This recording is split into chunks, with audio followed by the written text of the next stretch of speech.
오늘 이 심층 탐구에 함께 하시는 늘 배움을 추구하시는 당신을 진심으로 환영합니다. 네, 오늘도 정말 흥미로운 자료를 준비하셨다고 들었어요. 맞습니다.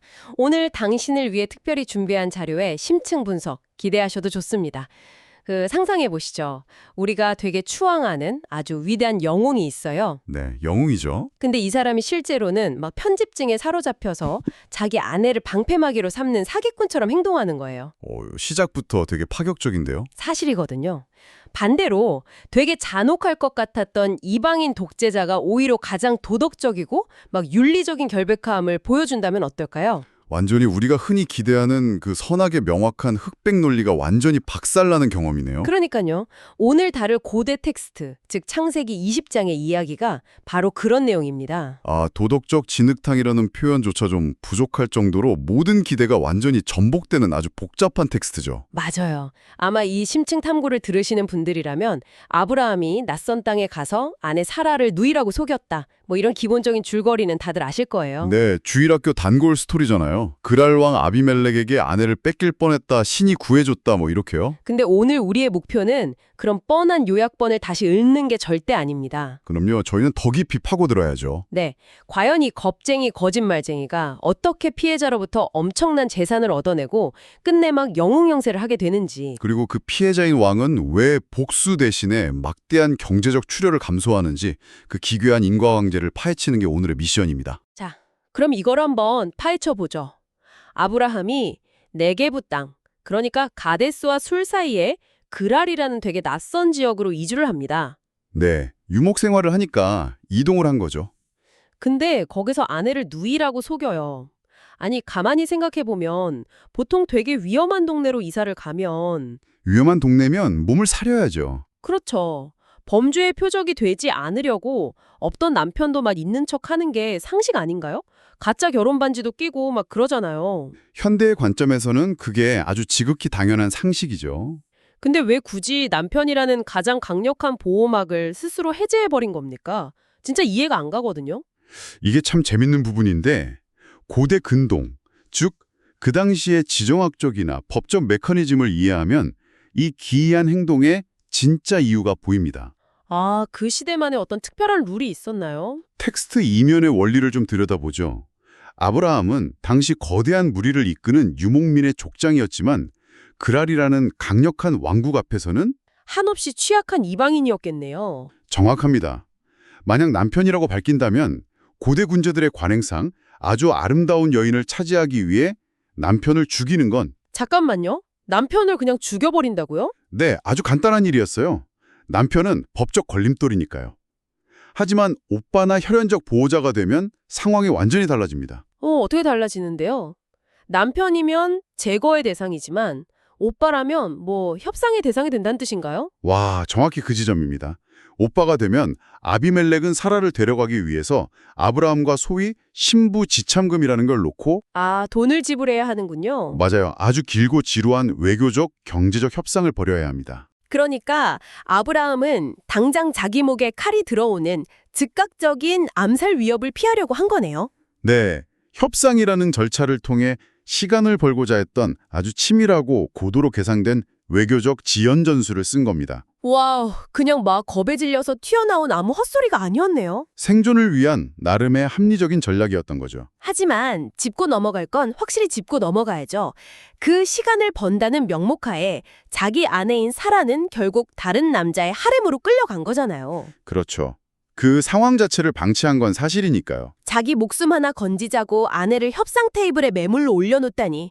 와, 이게 우리가 아는 그 위대한 믿음의 조상이 맞나 싶어요. 바로 그게 이 텍스트가 가진 아주 불편한 진실이죠. 아브라함의 이 방어적 거짓말은 자기를 살렸을지는 모르지만 다른 사람을 수렁에 빠뜨렸군요. 네, 아무것도 모르는 제3자인 아비멜렉을 거대한 사법적 그리고 영적인 함정으로 밀어넣은 겁니다. 아비멜렉 입장에서는 진짜 황당했겠네요. 당시 고대 사회에서도 다른 남자의 아내를 취하는 간음은 사형에 처해지는 엄청난 중범죄였거든요. 제가 이걸 현대적인 비유로 한번 연결해 볼게요.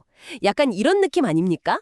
되게 건실하고 합법적인 기업을 인수한 CEO가 있어요. 네, 정상적인 절차를 밟아서 인수를 했겠죠. 근데 알고 보니 그 회사가 완전 작물이었던 걸 뒤늦게 깨달은 거죠. 정상적인 M&A 절차를 밟았을 뿐인데 하루아침에? 대형 산업 스파이나 횡령 혐의를 뒤집어 쓰게 생겼네요. 맞아요. 막 연방검찰의 조사를 받고 구속될 위기에 처한 거랑 똑같잖아요.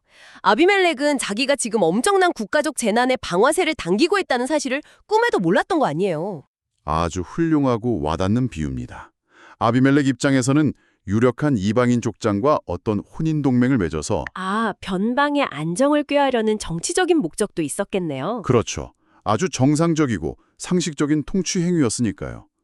그런데 바로 그날 밤 이 파국을 막기 위해서 드디어 신이 개입하나요? 네, 인간의 외교적 통제를 완전히 벗어난 존재가 개입합니다. 신이 아비멜렉의 꿈에 나타나는 거죠. 와, 그 장면이 저는 텍스트 읽으면서 진짜 소름이 돋더라고요. 상상해보세요. 아무것도 모르고 쿨쿨 자고 있는데 네, 갑자기 꿈에 이스라엘의 절대자가 나타나서 선고를 내리잖아요. 내가 데려간 이 여인 때문에 네가 죽을 것이다. 그녀는 남편이 있는 여자다.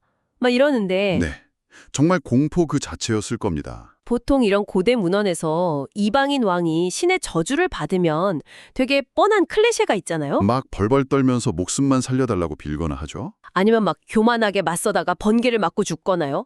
근데 아비멜렉의 반응은 차원이 완전히 다릅니다. 되게 당당하게 따져 물어요. 맞아요.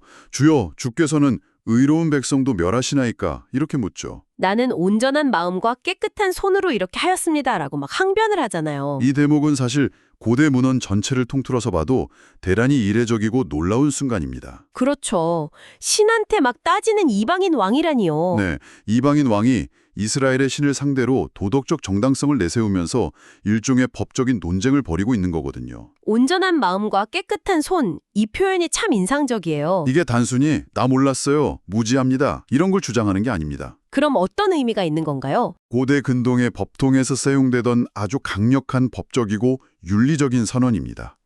관용구 같은 거군요.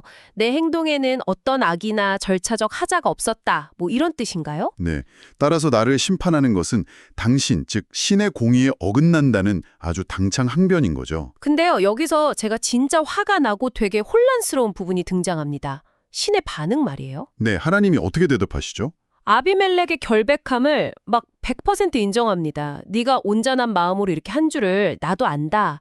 그래서 내가 너를 막아 범죄하지 않게 한 것이다. 이렇게 말씀하시거든요. 네, 아주 정확히 상황을 파악하고 계시죠? 여기까지는 되게 공정한 재판권 같아요. 근데 그 다음 판결이 진짜 기가 막힙니다.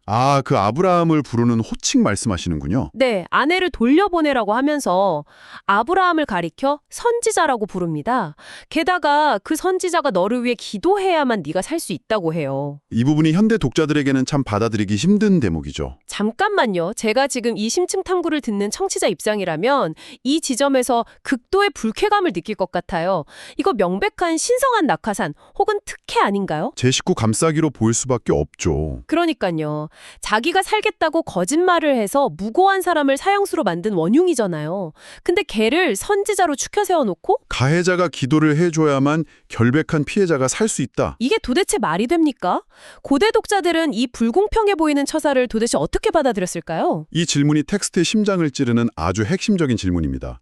이 불공평해 보이는 상황의 이면을 이해하려면 우리는 선지자로 번역된 히브리어 단어를 좀 살펴봐야 해요. 히브리어 원어에 비밀이 있나요? 네, 나비라는 단어인데요. 아주 흥미롭게도 성경 전체에서 이 나비라는 단어가 처음으로 등장하는 곳이 바로 여기, 이 창세기 20장입니다. 진짜요?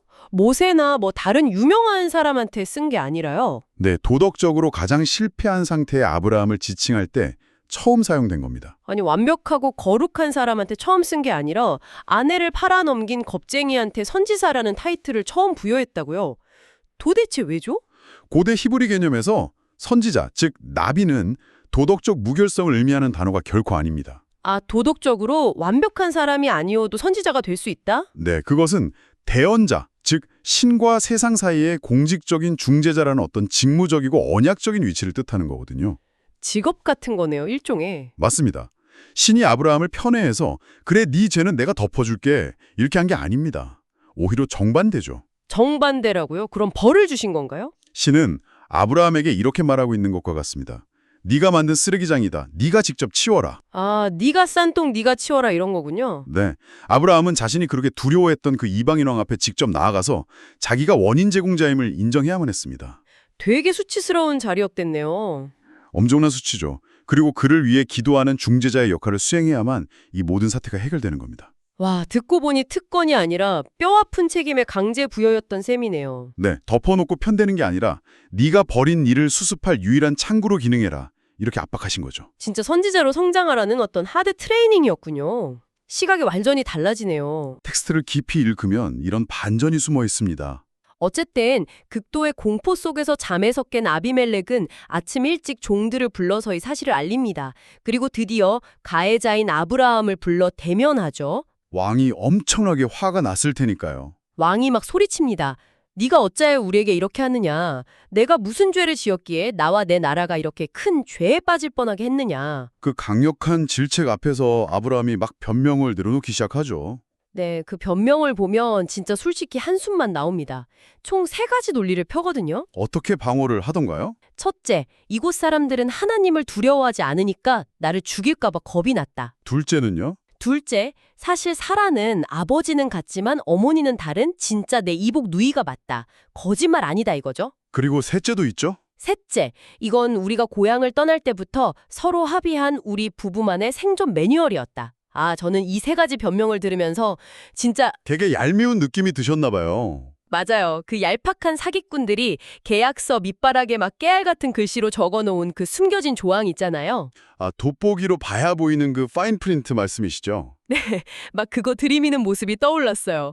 난 거짓말한 적 없어. 기술적으로는 누이가 맞잖아. 이러면서 도덕적 책임은 요리조리 피해가려는 거죠. 기술적 팩트를 방패 삼는다는 통찰이 아주 날카롭습니다. 진짜 뻔뻔하지 않나요? 이걸 고대 근동의 법적 맥락, 특히 누지토판 같은 당시의 법률 문서들과 연결해 본다면 아브라함의 방어 논리가 얼마나 교묘한지 더 잘 알 수 있습니다. 누지토판이요? 그게 뭔가요? 고대 후르리 문화권 등의 법 관습을 보여주는 점토판들인데요. 거기 보면 아내를 누이로 법적 입양을 하는 관습이 나옵니다. 아내를 누이로 입양한다고요?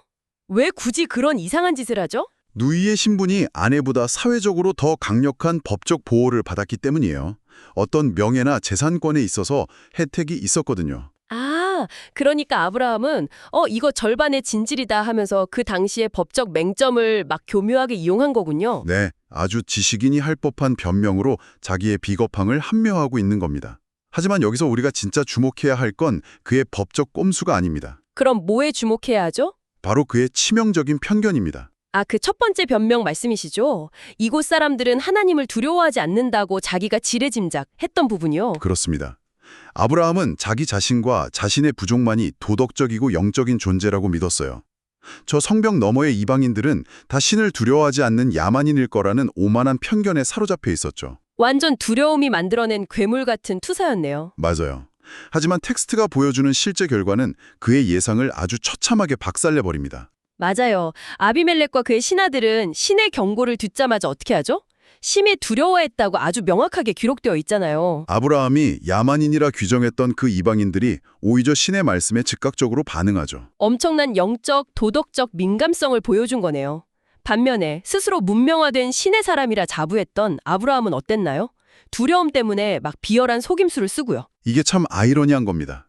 우리가 얼마나 자주 타인을 우리만의 좁은 잣대로 재단하고 지레짐작하는지. 정말 이 고대 텍스트가 현대의 우리 얼굴에 커다란 거울을 딱 들이미는 그런 기분입니다. 부끄러워지는 대목이죠. 자, 근데 이 도덕적 우위가 완전히 역전된 기묘한 상황에서 사건이 수습되는 방식은 또 우리의 상상을 초월합니다. 아비멜렉이 어떻게 대처하는지 참 놀랍죠. 아비멜렉의 대처를 보세요. 상식적으로 화가 나서 아브라함을 당장 옥에 가두거나 추방하는 게 정상 아닙니까? 당장 목을 쳐도 시원찮을 판이죠. 근데 오히려 막대한 양과 소, 남종과 여종을 줍니다. 거기다 자기 나라의 땅까지 내어주면서 원하는 곳에 살아라 이래요. 엄청난 환대를 베푸는 거네요. 심지어 사라에게는 은 1000개를 줘서 그녀의 수치를 가려주고 모든 명예가 회복되었음을 아주 공식적으로 선언합니다. 아니 피해자가 가해자에게 이렇게 퍼주는 게 도대체 말이 됩니까? 이 막대한 경제적 지출을 이해하시려면 은 1000개가 가지는 그 무게감을 좀 아셔야 합니다. 은 1000개면 어느 정도의 가치인가요? 고대 사회에서 은 1000개는 대략 11.4kg의 은을 말합니다. 이건 일반 노동자가 수백 년을 꼬박 일해야 만질 수 있는 아주 천문학적인 금액이에요. 수백 년이요?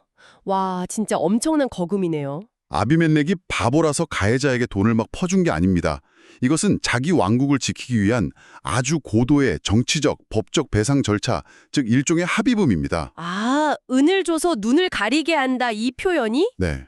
사라의 명예를 완벽하게 회복시킴으로써 앞으로 누구도 그녀를 얕보거나 이 사건을 빌미 삼아서 자기 왕국을 공격하지 못하게 만드는 강력한 법적 조치인 거죠. 확실하게 입막음을 하고 뒷말이 안 나오게 법적으로 못을 박은 거군요. 아비멜렉은 이스라엘의 신이 혹시라도 내릴지 모르는 추가되는 재앙의 불씨를 완벽하게 차단하고 자기 백성들을 보호하기 위해 국가 재정을 다 털어서라도 이 막대한 출혈을 기꺼이 감수한 겁니다. 맙소사, 가해자인 아브라함은 막 핑계대고 변명하기 바쁜데 피해자인 왕은 백성을 지키는 리더십의 끝판왕을 보여주네요. 진정한 왕의 모습이죠. 근데 여러분, 오늘 탐구의 진짜 하이라이트는 바로 이 다음입니다.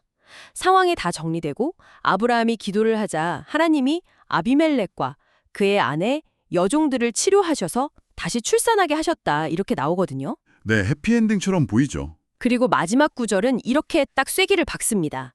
하나님이 사라의 일로 인해 아비멜렉 집안의 모든 태를 이미 다 드셨음이더라. 이 구절이 정말 모든 것을 뒤집어 놓죠. 잠깐만요. 제가 타임라인에 대한 아주 예리한 질문 하나 던져볼게요. 네, 해보시죠. 여인들의 태가 닫혀서 막 임신이나 출산을 못한다는 사실을 사람들이 인지하려면 이게 하루 이틀 만에 알 수 있는 게 아니잖아요. 절대 아니죠. 생리가 멈췄다거나 배가 안 불러온다거나 이게 도대체 무슨 의미입니까? 어젯밤에 꿈꾸고 오늘 일어난 일이 아니란 거잖아요? 진행자님이 지금 이 텍스트의 가장 깊은 심연을 아주 정확히 짚어내셨습니다. 소름이 쫙 돋는데요? 우리는 흔히 이 사건을 어젯밤에 왕이 꿈을 꾸고 오늘 아침에 일어나서 대화로 싹 풀고 끝난 일종의 1박 2일짜리 해프닝으로 착각합니다. 저도 그렇게 생각했어요. 하지만 여성들의 생리가 멈추고 임신이 되지 않거나 출산에 치명적인 문제가 생기는 이 생물학적 이상현상을 왕실과 하렘 전체가 어떤 국가적 징벌로 인지하기까지는 도대체 시간이 얼마나 걸릴까요? 아무리 짧아도 최소 몇 달, 길게는 1년 가까이 지속된 거대한 재난이었다는 뜻이군요. 바로 그겁니다. 이 텍스트에 숨겨진 진정한 공포가 여기에 있어요. 와, 상상하니까 되게 끔찍하네요. 아비멜렉의 왕국에는 서서히 생명이 말라가는 조용한 생물학적 재앙이 퍼지고 있었던 겁니다. 아무도 모르는 사이에 서서히 말이죠. 네, 몇 주, 몇 달 동안 왜 우리 왕국에 새 생명이 태어나지 않는가에 대한 극도의 공포, 그리고 혼란 속에서 왕국이 서서히 무너져 내리고 있었을 겁니다. 진짜 피가 마르는 시간이었겠어요. 텍스트는 이 충격적인 타임라인의 비밀을 이야기 맨 마지막에 딱 배치함으로써 앞서 일어난 모든 대화의 무게감을 완전히 짓눌러버리는 효과를 줍니다. 세상에 소름이 막 돋네요. 아비멜렉은 자기가 이유도 모르는 채 왕국이 서서히 멸망해가는 걸 몇 달 동안 지켜보고 있었고 네, 얼마나 고통스러웠겠습니까? 마침내 그 원인이 눈앞에 있는 저 이방인 사기꾼 아브라함의 거짓말 때문이라는 걸 알게 된 거잖아요. 분노가 폭발할 만한 상황이죠. 군대도 아브라함의 목을 치는 대신 자기 나라의 영토를 내어주고 그 천문학적인 은천계를 주면서 평화적으로 이 꼬인 매듭을 풀려 했다. 이거야말로 경이로운 책임감 아닙니까? 이 결론이 가진 그 거대한 아이러니를 보십시오.